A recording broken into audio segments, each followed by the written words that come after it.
Ahoy, moi c'est Caro, bienvenue sur Ne mâchez pas mes mots. Le but de ce podcast est de t'aider à être dans une démarche de paix avec la nourriture. Donc dans chaque épisode, tu retrouveras des partages d'expériences autour des troubles du comportement alimentaire et autour de la thématique de l'alimentation intuitive. J'ai donc invité plusieurs personnes avec qui j'ai discuté un petit peu avant et ici on rentre un peu plus en détail sur les thèmes abordés.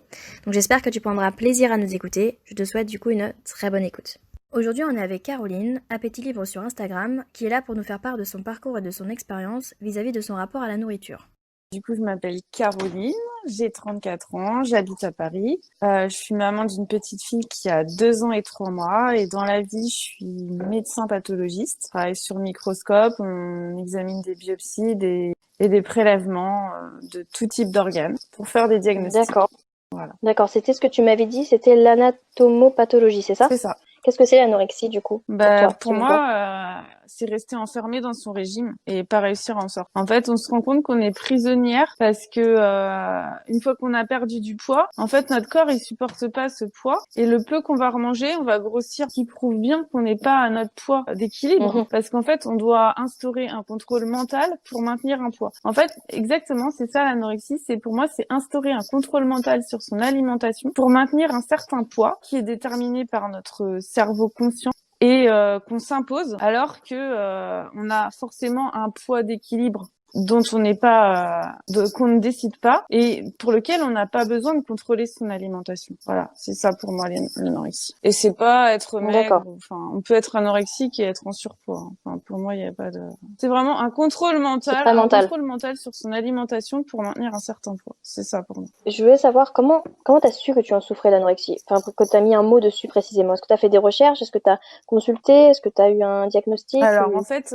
j'ai vu ma sœur faire de l'anorexie, une anorexie sévère, où elle a été hospitalisée avec une sonde d'alimentation nasogastrique. Donc j'ai vu ma sœur dans un très très très mauvais état. Ça m'a beaucoup perturbée. J'ai grossi par peur d'être hospitalisée, mais j'ai pas grossi avec une volonté de guérir vraiment mon état d'esprit anorexique. Parce qu'en fait, je me disais toujours que j'allais grossir pour échapper à l'hospitalisation, mais que j'allais quand même contrôler ce que je mangeais. C'était quand même, je voulais pas lâcher ce contrôle. Quelles émotions tu ressentais vis-à-vis de la nourriture quand tu étais anorexique du coup? Alors, là aussi, je vais un peu casser des idées reçues et des a priori, comme quoi les anorexiques n'aiment pas manger. Parce que j'entends souvent des gens me dire, moi, tu comprends, je suis pas anorexique, j'aime trop manger. Moi, j'ai toujours aimé trop manger. J'ai jamais, je conçois qu'il y a des anorexiques qui perdent le plaisir de manger, ça, je le conçois.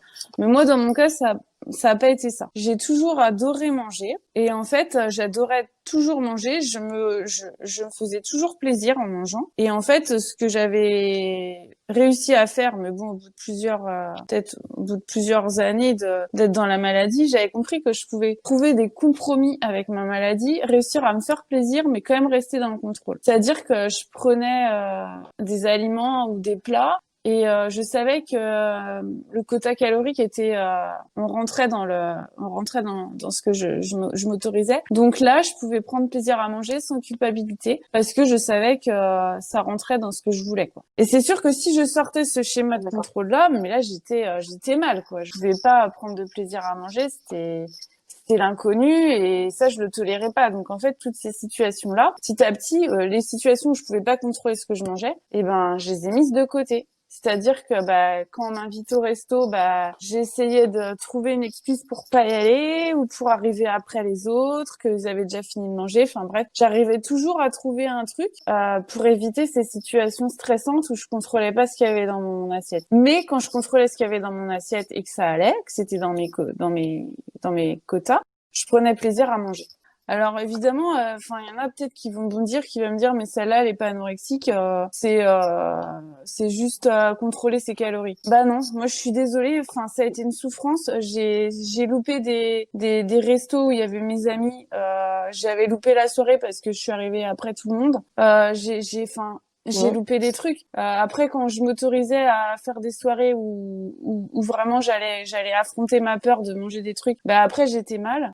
C'était tellement de souffrance que je me disais plus jamais j'accepte une sortie comme ça. Je vais trouver des excuses. T'as pas besoin d'en faire des caisses pour être dans la souffrance. Moi, ça a été une souffrance. Et Bien vraiment, sûr. je pense que tous les gens qui se vantent de compter leurs calories, leurs macros, de faire du fitness à gogo, là. Moi, je veux bien, hein, s'ils arrivent à vivre comme ça. Ben moi, désolée, j'y suis pas arrivée. Enfin, je suis restée 15 ans comme ça. C'est pas rien quand même, 15 ans. Je pense que Bah eux, oui, ils non, ont peut-être c'est pas, sûr. ils ont peut-être Ça a pas un le impact. recul que j'ai pour se dire au bout de 15 ans, bah merde, on en a marre, quoi. On a un petit peu envie de passer à autre chose, quoi. C'est quoi pour toi l'alimentation intuitive et comment tu en as entendu Alors, parler? comment j'en ai entendu parler? J'avais cherché des vidéos sur les TCA, sur l'anorexie, la boulimie, tout ça. D'accord. Et puis j'avais regardé différentes youtubeuses et après je suis tombée sur Eliane. Et en fait, c'était une vidéo où elle présentait les 10 principes de l'alimentation intuitive et j'ai trouvé que c'était vraiment une approche super intéressante que j'avais jamais entendue. Et du coup, après, à partir de ce moment-là, j'ai regardé pas mal de vidéos d'Eliane. Et puis après, je suis tombée sur Cindy Gagnol un D'accord. peu plus tard, diététicienne, et elle fait des vidéos sur l'alimentation intuitive. La finalité, déjà, c'est d'être en paix avec son alimentation et avec son corps. Et pour ça, il faut être un peu dans un état d'esprit qui respire la bienveillance. C'est-à-dire que en fait, on a le droit de faire des erreurs dans l'alimentation D'accord. intuitive, mais quand on fait des erreurs, on les observe et on les accepte pour en tirer une conclusion et essayer de voir si on peut pas faire un petit peu mieux la prochaine fois, mais sans se mettre la pression, quoi. C'est être à l'écoute de D'accord. son corps et de ses envies aussi, mais aussi tout en continuant à intégrer le contexte social. C'est pas non plus être dans son corps totalement et oublier aussi qu'on vit dans une société. Donc voilà, c'est aussi savoir s'adapter à notre environnement social. Une fois, ma mère, quand j'avais 12-13 ans, j'avais une robe moulante. Elle m'a dit ah Caroline, t'as un petit ventre. Et là, enfin, c'est la phrase assassine. Hein. Je m'en rappelle encore. C'était genre une petite blague, quoi. C'est la petite blague. Oui, ça m'a marqué parce que évidemment, j'étais Mais pas du coup, du ça t'a tout marqué. grosse. J'étais normal, quoi. Et ça, c'était juste une petite blague, quoi. Elle pensait vraiment pas mal faire. C'était pas méchant.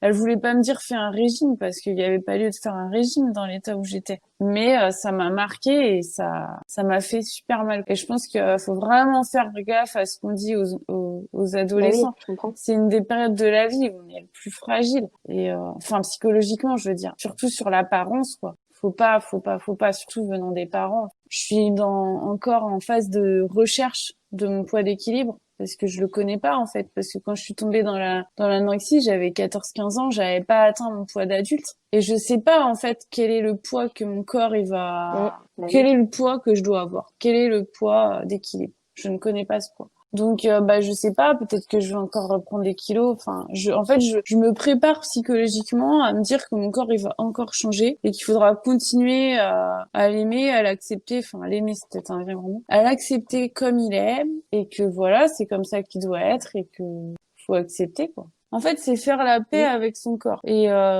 s'affirmer tel qu'on est. S'affirmer tel qu'on est, voilà. Ça veut pas forcément dire qu'on est dans l'amour de son corps. Que bon, ça, c'est une étape au-dessus qu'on n'est pas obligé d'atteindre. Mais on s'affirme tel qu'on est et on n'a pas la volonté de vouloir le contrôler ou changer. Tu viens d'écouter des extraits du témoignage de mon invité. Si tu souhaites accéder à l'épisode en entier, je te mets en barre d'infos des liens où tu peux le retrouver. Merci à toi d'avoir écouté ce podcast, j'espère qu'il t'aura plu. Si tu as des questions, n'hésite pas à les mettre en commentaire si tu veux les partager ou à me contacter en privé sur mes différents réseaux sociaux en barre d'infos. Si tu es sur YouTube, n'hésite pas à aimer et à partager si tu as apprécié. Également, si tu as des TCA et que tu es en voie de guérison ou que tu as eu des TCA et que tu en es guéri, n'hésite pas à me contacter si tu souhaites partager ton expérience ici également. Muito obrigada et até logo.